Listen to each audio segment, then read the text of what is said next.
মিম্মির গল্পের ঝুড়ি চ্যানেলে আপনাদের সবাইকে স্বাগতম। শুরু করতে যাচ্ছি প্রখ্যাত কথা সাহিত্যিক হুমায়ুন আহমেদের কিশোর উপন্যাস বোতল ভূত। আজ শুনবেন উপন্যাসটির দ্বিতীয় পর্ব। জ্যৈষ্ঠ মাসের শুরুতে একটা দারুণ ব্যাপার হলো।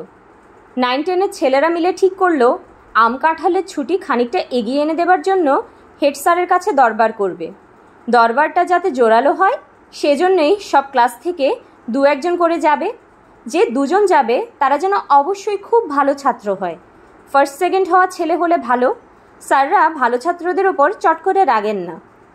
দীপু হচ্ছে আমাদের ক্লাসের ফার্স্ট বয়। সে সব শুনে বলল, আগে ভাগে ছুটি নিয়ে হবেটা কি? আম কাঁঠালের ছুটি না হলেই সবচেয়ে ভালো হয়, মন দিয়ে পড়াশোনা করতে পারি। কথা শুনে রাগে গা জ্বলে যায়। ইচ্ছে করে ঠাস করে মাথায় একটা চটি বসিয়ে দেই। তার উপায় নেই, এরা ভালো ছাত্র, স্যারের কাছে নালিশ করলে সর্বনাশ। আমাদের ক্লাস থেকে কেউ দেখি যেতে রাজি নয়। আমি একাই গেলাম। বিরাট একটা দরখাস্ত লেখা হলো। ক্লাস 10-এর বগা ভাই, আসল নাম বদরুল ইসলাম, খুব লম্বা বলে আমরা তাকে ডাকি বগা ভাই, হেড স্যারের হাতে দরখাস্ত তুলে দিল। হেড স্যার বললেন, ব্যাপার কি? বগা ভাই তোতলাতে তোতলাতে বলল, দরখাস্তে সব লেখা আছে স্যার। বগা ভাইয়ের এই একটা অসুবিধা, ভয় পেলে তোতলাতে শুরু করে এবং প্রতিটি বাক্য 2বার করে বলে। সে আবার বলল, দরখাস্তে সব লেখা আছে স্যার। লেখা যে আছে তা তো দেখতেই পারছি, ব্যাপারটা কি তোমাদের মুখ থেকে শুনতে চাই। আম কাঁঠালের ছুটি 2 সপ্তাহ এগিয়ে দিলে ভালো হয় স্যার। কেন? আমরা সবাই মুখ চাওয়াচাওয়ি করছি। ছুটি এগিয়ে দিলে কেন ভালো হয় তা নিয়ে আমরা আলোচনা করিনি। হেড স্যার হুঙ্কার দিয়ে বললেন, চুপ করে দাঁড়িয়ে আছিস কেন, কথা বল। কেউ নড়াচড়া করছে না দেখে সাহসে ভর করে আমিই মুখ খুললাম। মিনমিন করে বললাম, এইবার তো স্যার গরম খুব বেশি পড়েছে, আম কাঁঠাল সব আগে আগে পেকে গেছে, এই জন্য স্যার ছুটিটা যদি আগে দিয়ে দেন। আম কাঁঠাল আগে আগে পেকে গেছে? জি স্যার। কিলিয়ে পাকানো কাকে বলে জানিস? জি না স্যার। এক্ষুনি দেখবি কাকে বলে। কত বড় সাহস, বলে ছুটি এগিয়ে দিতে। যা ক্লাসে যা, ক্লাসে গিয়ে নীল ডাউন হয়ে থাক। ক্লাসে ফিরে এসে নীল ডাউন হয়ে আছি। বসির দাঁত বের করে হাসছে। কাউকে শাস্তি দিতে দেখলে তার ভারী আনন্দ হয়। সে আজ আর আনন্দ চেপে রাখতে পারছে না। কিছুক্ষণ পর পর সবকটা দাঁত বের করে দিচ্ছে। টিফিন টাইমে দপ্তরি কালীপদ নোটিশ নিয়ে এলো। হেড স্যার নোটিশ পাঠিয়েছেন, ছাত্রদের অবগতির জন্য জানানো যাচ্ছে যে এই বৎসরের গ্রীষ্মকালীন বন্ধের সময়সীমা 2 সপ্তাহ কমিয়ে দেয়া হলো। নির্ধারিত সময়ের 2 সপ্তাহ পর থেকে বন্ধ শুরু হবে। এই নিয়ে কোনো রকম দেন দরবার না করবার জন্য ছাত্রদের পরামর্শ দেওয়া হচ্ছে। ছুটির পর খুবই মন খারাপ করে বাসায় ফিরলাম। কি করা যায় কিছুই বুঝতে পারছি না। এখন ছুটি এগিয়ে আনবার দরকার নেই। যথাসময়ে ছুটি আরম্ভ হলেই আমরা খুশি। তেমন কোনো সম্ভাবনা দেখা যাচ্ছে না। আমাদের হেড স্যার খুব কঠিন চিজ। সন্ধ্যার আগে আগে মুনির এসে উপস্থিত। সেও ছুটি কমে যাওয়ায় মন খারাপ করেছে। এই ছুটিতে তার মামার বাড়ি যাবার কথা। ছুটি কমে গেলে আর যাওয়া হবে না। মুনির বলল, চল তার কাছে যাই, তিনি যদি কোনো বুদ্ধি দেন। কার কথা বলছিস? আমাদের যিনি ভূতের বাচ্চা দিলেন, ওই যে রবীন্দ্রনাথের মতন দেখতে। উনি বুদ্ধি দিবেন কেন? দিতেও তো পারেন, আমাদের কথা তো উনি শোনেন না। চল যাই। আমার কেন জানি মনে হচ্ছে উনি হেড স্যারের মতন রেগে যাবেন। সব বড়রা একরকম হয়। তবু বলে দেখি। বুড়ো ভদ্রলোক দাড়িতে হাত বোলাতে বোলাতে আমাদের সমস্যা শুনলেন। তারপর বললেন, অন্যায়, খুবই অন্যায়। ছুটি কমাবার কোনো রাইট নেই। বাচ্চা ছেলেগুলোকে সারাদিন স্কুলে আটকে রেখেও শখ মিটছে না, এখন আবার ছুটি কমিয়ে দিচ্ছে। রবি ঠাকুর বেঁচে থাকলে খুব রাগ করতেন। আমি বললাম, এখন আমরা কি করব বলুন? ভূতের বাচ্চাকে বলা ছাড়া তো আর কোনো পথ দেখছি না। আমি অবাক হয়ে বললাম, ভূতের বাচ্চাকে কি বলবো? তোমাদের সমস্যার কথা বলবে, কবে থেকে স্কুল বন্ধ করতে চাও এটা বলে দেবে, তাহলেই হবে। কি যে আপনি বলেন। কি যে আমি বলি মানে, এক চড় লাগাবো বুঝলে। যা করতে বলছি করো। বোতলটা মুখের কাছে এনে ফিস করে বলবে, বলবে যেন আগামীকাল থেকেই আম কাঁঠালের ছুটি দেবার ব্যবস্থা করে। খুব ভদ্রভাবে বলবে। আর একটা কথা, মাসে একবারের বেশি কিছু চাইবে না। ভূত এখনো খুবই বাচ্চা, ক্ষমতা কম। আর একটু বড় হোক, তখন ঘন ঘন চাইতে পারবে। আমি বললাম, থ্যাংক ইউ। বুড়ো আগুন চোখে আমার দিকে তাকিয়ে বললেন, আমার সঙ্গে ইংরেজি, এর মানে কি? ক্ষমা করে দিন স্যার, আর বলবো না। আমরা এখন যাই স্যার। না, আমি গতকাল একটা কবিতা লিখেছি, এটা শুনে তারপর যাও। তোমাদের নিয়েই লেখা। কবিতার নাম বীর শিশু। মনে করো যেন বিদেশ ঘুরে মাকে নিয়ে যাচ্ছি অনেক দূরে। তুমি যাচ্ছ পালকিতে মা চড়ে, দরজা দুটো একটুকু ফাঁক করে। আমি যাচ্ছি রাঙা ঘোড়ার পরে, টকবো গিয়ে তোমার পাশে পাশে। আমার কেন জানি মনে হলো এই কবিতাটা আগেও শুনেছি, তবে সেই কবিতার নাম ছিল বীর পুরুষ, বীর শিশু নয়। তবে এটা নিয়ে ঘাঁটাঘাঁটি এখন না করাই আমার কাছে ভালো মনে হলো। বুড়োকে রাগানো ঠিক হবে না। আমরা বাড়ি চলে এলাম। বুড়োর কথা ঠিক বিশ্বাস হলো না। বোতলের ভেতর ভূত যদি থেকেও থাকে, সে স্কুল বন্ধ করবে কি করে? তবু রাতে শোবার আগে ট্রাঙ্ক থেকে বোতল বের করে ফিসফিস করে বললাম, ভাই বোতল ভূত, তুমি কেমন আছো? ভাই, তুমি কি আমাদের স্কুলটা আগামীকাল থেকে বন্ধ করে দিতে পারবে? লক্ষ্মী ভূত, ময়না ভূত, দাও না বন্ধ করে। অরু আপা কি একটা কাজে যেন ঘরে ঢুকেছিল। সে অবাক হয়ে বলল, এইসব কি হচ্ছে রে? আমি বললাম, কিছু হচ্ছে না। কার সঙ্গে কথা বলছিস? বোতল ভূতের সঙ্গে। অরু আপা গম্ভীর হয়ে বলল, বোতলের ভূতের সঙ্গে কি কথা হচ্ছিল শুনি? তোমার শোনার দরকার নেই। আহা, শুনি না। আমি বোতলের ভূতকে বলেছি আগামীকাল থেকে স্কুল বন্ধ করে দিতে, সে বন্ধ করে দেবে। তোর মাথাটা খারাপ হয়েছে হয়েছে। বাড়িতে দারুণ হইচই পড়ে গেল। বাবা ডেকে নিয়ে বললেন, এসব কি হচ্ছে রে? তুই নাকি বোতলের ভূতকে বলছিস স্কুল বন্ধ করতে? বড় চাচা বললেন, পাজিটার কানে ধরে চড় দেওয়া দরকার। ভূত প্রেতের কাছে দরবার করছে। এ ভূত আবার কি রে? 10 বার কান ধরে উঠবোস কর। আর যা, তো সে বিখ্যাত বোতল কুয়োয় ফেলে দিয়ে আয়। যা, এক্ষুনি যা।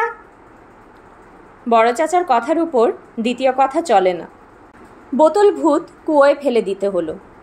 পরদিন খুবই মন খারাপ করে স্কুলে গেলাম। অ্যাসেম্বলিতে সবাই দাঁড়িয়ে আছি।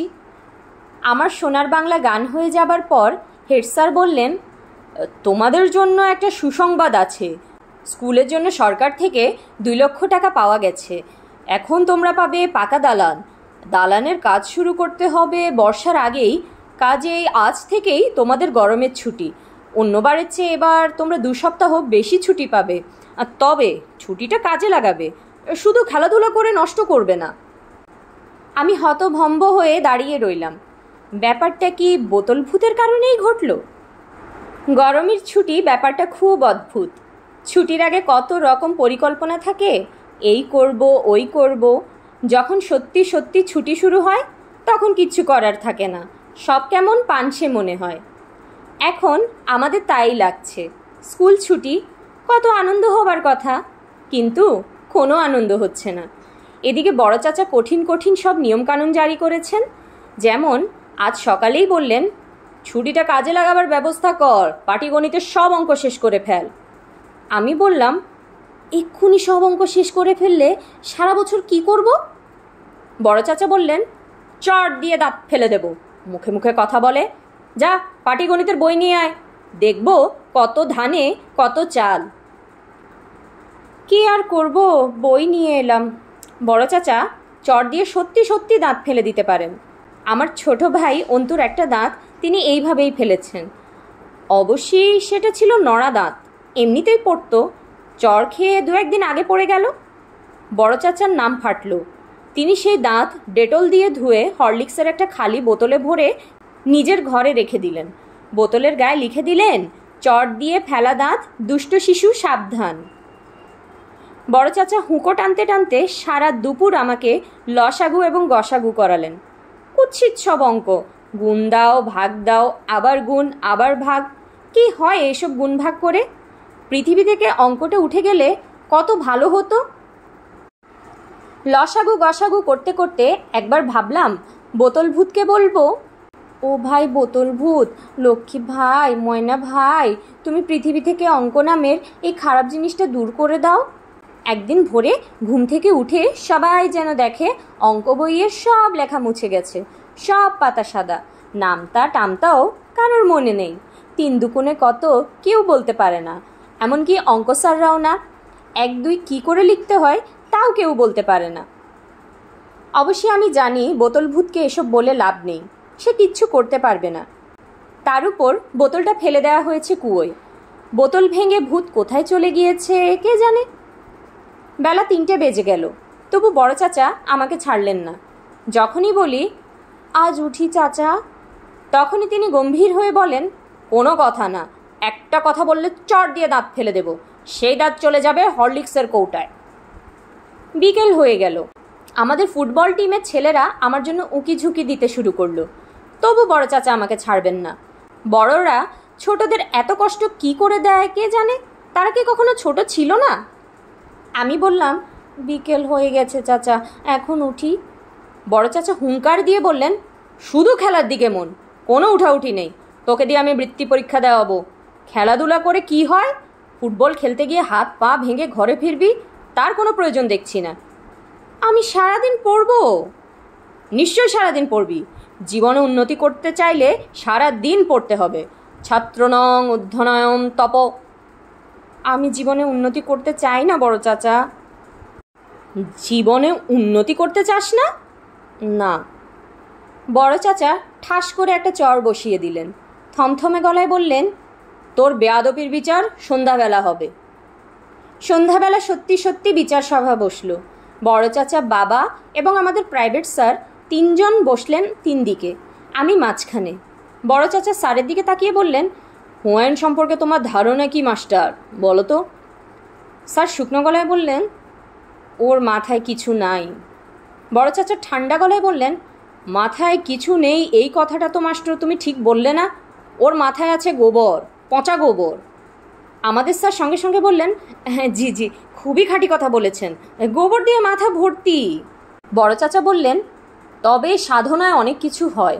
কবি কালিদাসেরও মাথা ভর্তি ছিল গোবর, মহামূর্খ ছিলেন। সাধনার জন্য পরবর্তীকালে হলেন মহাকবি কালিদাস। কি বলো মাস্টার, ঠিক না? হ্যাঁ, একেবারে খাঁটি কথা। কাজে আমরা এখন দেখব সে যেন সাধনা ঠিক মতন করতে পারে। গরমের এই ছুটির মধ্যে হুমায়ুনকে আমরা ঠিকঠাক করে ফেলব। কি বলো মাস্টার? খুবই ভালো কথা। আমি দীর্ঘ নিঃশ্বাস ফেললাম।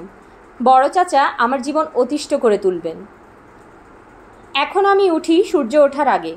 কিছুক্ষণ বড় চাচার সঙ্গে মর্নিং ওয়াক করে পড়তে বসি। সেই পড়া চলে 11টা পর্যন্ত। দুপুরের খাওয়ার পর শুরু হয় পাটিগণিত। বিকেল 5টায় ছুটি, কাঁটায় কাঁটায় 1 ঘন্টার ছুটি। 6টার মধ্যে বাসায় ফিরে বই নিয়ে বসতে হয়। রাত 10টায় ছুটি। কি যে কষ্ট! রোজ একবার কুয়োর সামনে গিয়ে বলি, বোতল ভূত, ও ভাই বোতল ভূত, বড় চাচার হাত থেকে আমাকে বাঁচাও ভাই। কোনোই লাভ হয় না। ভূত হয়তো আমার কথা শুনতেই পায় না, কত নিচে পড়ে আছে, শোনার কথাও নয়। কিংবা কে জানে, হয়তো বোতল ভেঙে গেছে, ভূতের বাচ্চা আর বোতলের ভিতর নেই। থাকলে সে নিশ্চয়ই আমার কষ্ট দেখে কিছু একটা করত। এই রকম যখন অবস্থা, তখন এক কাণ্ড হলো। রাতে ঘুমোতে গেছি, শুতে গিয়ে দেখি পিঠের নিচে শক্ত কী যেন লাগছে। হাত দিয়ে দেখি, কি আশ্চর্য, ওই বোতল এখানে এলো কি করে? কুয়োয় যে ফেলে দেওয়া হয়েছে, আর সেই বোতল এখানে এলো কি করে? ব্যাপারটা কি? ব্যাপার যাই হোক, তা নিয়ে পরে ভাবা যাবে। আপাতত বড় চাচার হাত থেকে মুক্তি পেতে হবে।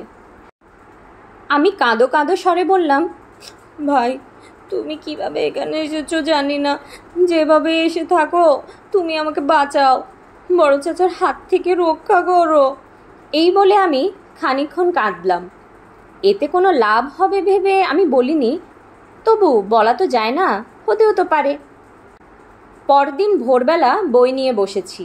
বড় চাচা ঢুকলেন, গম্ভীর গলায় বললেন, চিন্তা করে দেখলাম ছুটির সময়টাতে ছুটি থাকা দরকার। রাত দিন বই নিয়ে পড়ে থাকলে ছেলেপুলে গাধা হয়। যখন স্কুল ছুটি থাকবে তখন তোরও ছুটি। যা বই তুলে রাখ। আমি অবাক হয়ে বড় চাচার দিকে তাকিয়ে রইলাম। আমাদের আনন্দের এখন আর সীমা নেই। বড় চাচার হাত থেকে মুক্তি পেয়েছি।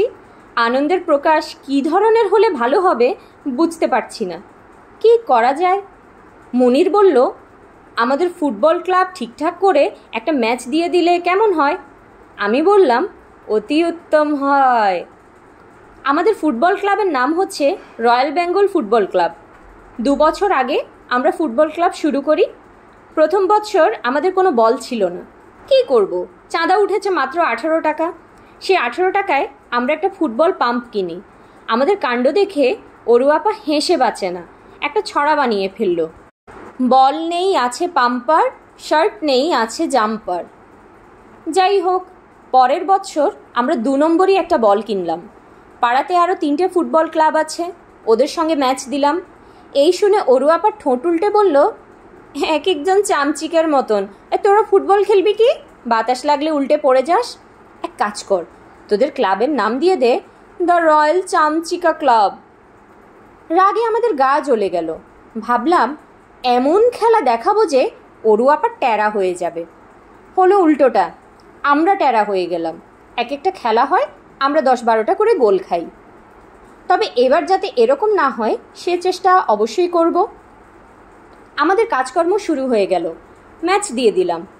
বিরাট উত্তেজনা আমাদের মধ্যে। অরুয়াপা সব শুনে হাসতে হাসতে বলল, দি রিয়েল চামচিকা ক্লাব নাকি ম্যাচ দিয়েছে, তোদের লজ্জা শরমও নেই নাকি? আমি বিরক্ত হয়ে বললাম, যখন চ্যাম্পিয়ন হব তখন বুঝবে কাকে বলে চামচিকা ক্লাব। তোরা চ্যাম্পিয়ন হবি? খোঁড়া চালাবে বাইসাইকেল? হ্যাঁ চালাবো। যদি চ্যাম্পিয়ন হতে পারিস তাহলে আমি আমার মাথার চুল কেটে ফেলবো, সত্যি বলছি।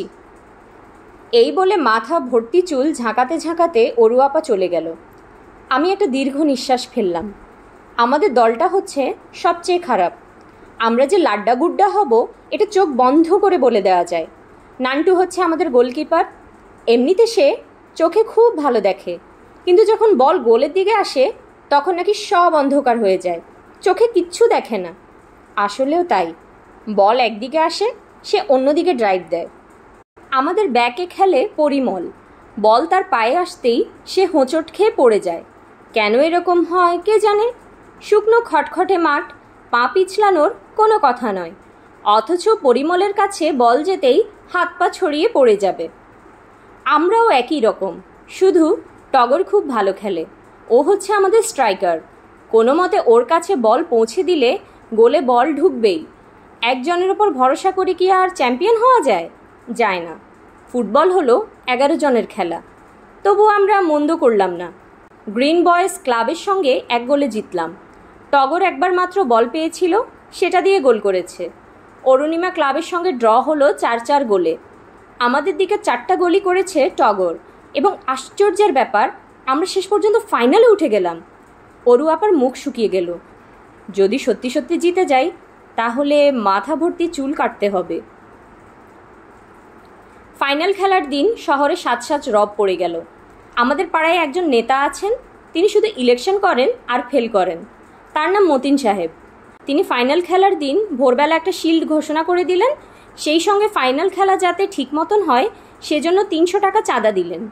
নিজেই মাইকের ব্যবস্থা করে দিলেন। সকাল থেকে রিক্সা করে মাইক বাজতে লাগলো। ভাই সব, অদ্য বিকেল 4 ঘটিকায় আব্দুল মতিন ফুটবল শিল্ডের ফাইনাল খেলা। রয়্যাল বেঙ্গল বয়েজ ক্লাব একাদশ বনাম বুলেট একাদশ। উদ্বোধন করবেন অত্র অঞ্চলের বিশিষ্ট সমাজসেবী, জনগণের নয়নের মণি, দেশ দরদি সংগ্রামী জননেতা জনাব আব্দুল মতিন ময়না মিয়া। ভাই সব। আমাদের মধ্যে তুমুল উত্তেজনা। শুধু আমাদের না, উত্তেজনা বড়দের মধ্যেও। বড় চাচা আমাকে ডেকে বললেন, কি তোরা পারবি তো? আমি হচ্ছি দলের ক্যাপ্টেন। কাজেই আমাকে বলতে হলো, ইনশাআল্লাহ পারবো। তোরা তো খেলতে জানিস না, তোরা পারবি কি করে? একমাত্র খেলোয়াড় হচ্ছে টগর, সেই বেচারা একা কি করবে? সে একাই 100। মুখে বললাম ঠিকই, কিন্তু ভরসা পেলাম না। কারণ বুলেট ক্লাব বাইরে থেকে হায়ার করে 3 জন প্লেয়ার এনেছে, একজন ইয়া মুস্কো জোয়ান। এদের একজনের নাম ল্যাংচু, কারণ তার কাজই হচ্ছে ল্যাং মেরে ফেলে দেওয়া। সেই ল্যাংও এমন ল্যাং যে প্লেয়ারের পা ভেঙে যায়। ল্যাংচু নাকি এভাবে এর আগে 3 জনের পা ভেঙেছে। টগরের পা ভেঙে সে নাকি 1 হালি পুরো করবে। কি সর্বনাশের কথা! 4টার সময় খেলা শুরু হবে। 2টো বাজতেই টগর শুকনো মুখে এসে উপস্থিত। সে নাকি খেলবে না। আমি বললাম, কেন খেলবি না? ল্যাংচুর ভয়ে? বুলেট ক্লাবের বগা ভাই বলেছে আমি যদি খেলি তাহলে আমাকে ফর্দাফাই করে দিবে। বগা ভাই নিজে বলেছে? বগা ভাই বলে থাকলে সত্যি ভয়ের কথা, কারণ বগা ভাই বিরাট গুন্ডা। তার এতদিনে ম্যাট্রিক পাশ করে কলেজে পড়া উচিত, কিন্তু সে ফেল করে ক্লাস 8-এ আটকে আছে। কাজের মধ্যে কাজ সে যা করে তা হচ্ছে বিড়ি টানে, খারাপ খারাপ কথা বলে, আর আমাদের মতন অল্প বয়সী ছেলেপুলে দেখলে বিনা কারণে মারধর করে। আমাদের ক্লাসের পুতুল একদিন স্কুল ছুটির পর বাড়ি আসছে, হঠাৎ বগা ভাইয়ের সঙ্গে দেখা। বগা ভাই বললেন, শুনে যা। পুতুল দেখলো পালানো অসম্ভব, সে এগিয়ে এলো। বগা ভাই বলল, পিঁপড়ার কামড় কেমন জানিস? জানি। ভালো মতন জানিস না, তবে এখন জানবি। এই বলে লাল পিঁপড়ার একটা বাসা ভেঙে পুতুলের মাথায় টুপির মতন পরিয়ে দিল। ভয়াবহ অবস্থা। এই বগা ভাইয়ের কারণে টগর যে খেলবে না তা তো জানা কথাই। শুধু টগর না, কিছুক্ষণ পর করিম এসে বলল সেও খেলবে না। করিম সেন্টার ফরওয়ার্ডে খেলে, খুব খারাপ না, টগরের মতো অবশ্যই না, তবুও ভালো। আমি বললাম, তুই খেলবি না কেন? বগা ভাই কিছু বলেছে? না। তাহলে খেলবি না কেন? ইচ্ছে হচ্ছে না, তাই খেলবো না। এই বলে করিম লম্বা একটা ঘাসের ডাঁটা নিয়ে চিবুতে লাগলো। তার ভঙ্গি দেখেই বোঝা যাচ্ছে বগা ভাই তাকেও ভয় দেখিয়েছে। আমাদের মাথায় আকাশ ভেঙে পড়ল।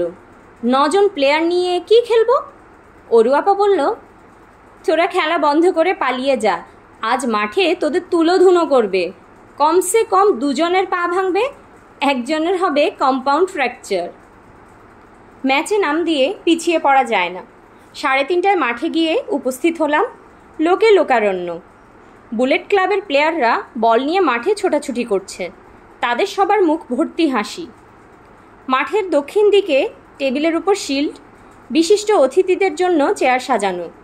দেশদরদি জননেতা আব্দুল মতিন সাহেব এসে পড়েছেন, তার গলায় ফুলের মালা। বগা ভাইকেও দেখলাম, খুব ফুর্তি, একটু পর পর হাসতে হাসতে ভেঙে পড়ছে।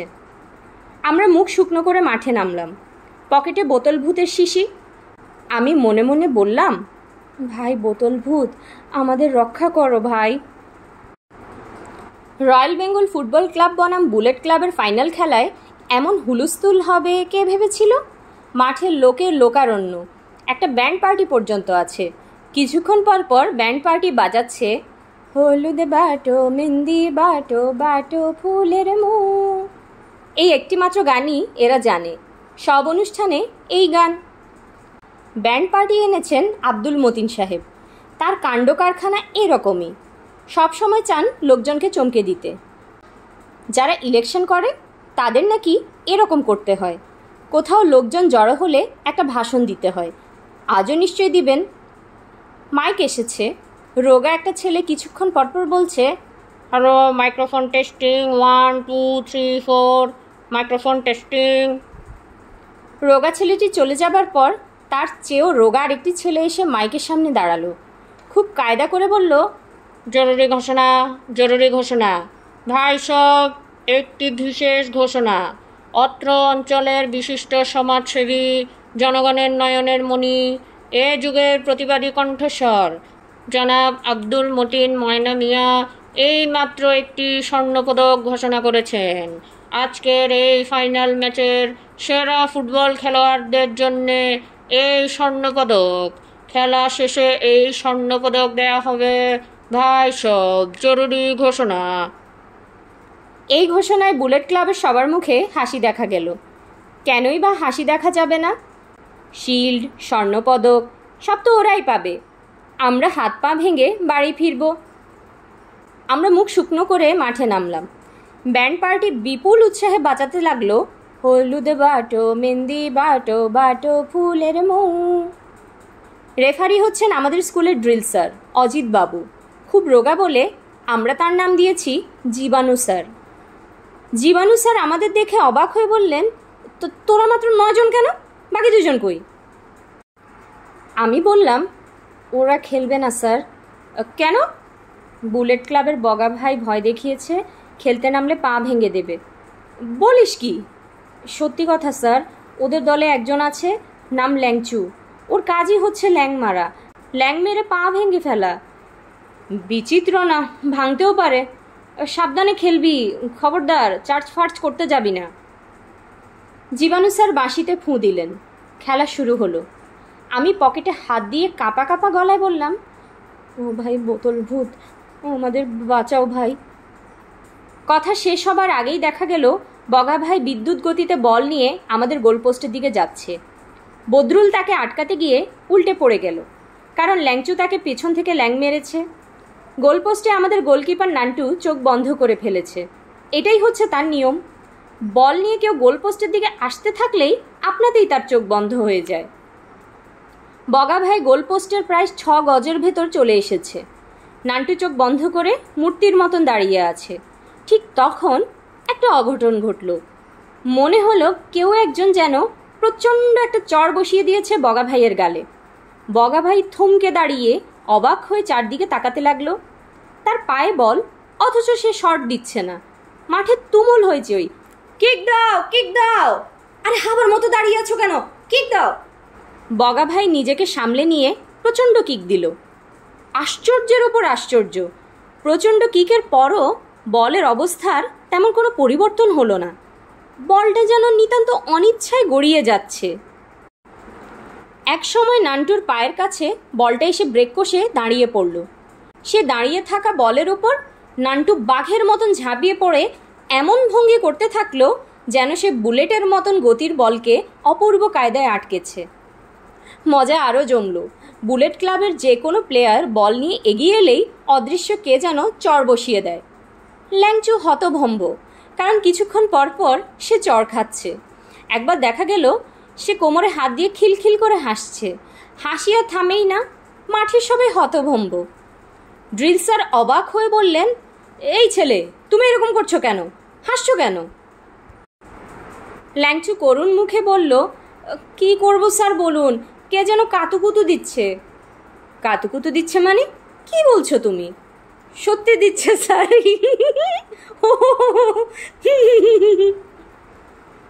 হাসতে হাসতে ল্যাংচু গড়িয়ে পড়ল। অদ্ভুত কাণ্ড। ওরা বলে কিক করলে বল নড়ে না, যেন পাথরের বল। বুলেট দলের ক্যাপ্টেন হচ্ছে মুশতাক। সে একবার বলে কিক করে উফ করে চেঁচিয়ে উঠল। ড্রিল স্যার বললেন, কি হয়েছে? স্যার, বল আগুনের মতো গরম। উফ, পা পড়ে গেছে স্যার, পায়ে ফুসকা পড়ে গেছে। পাগলের মতো কথা বলিস না তো। বল গরম মানে? আপনি হাতে নিয়ে দেখুন স্যার।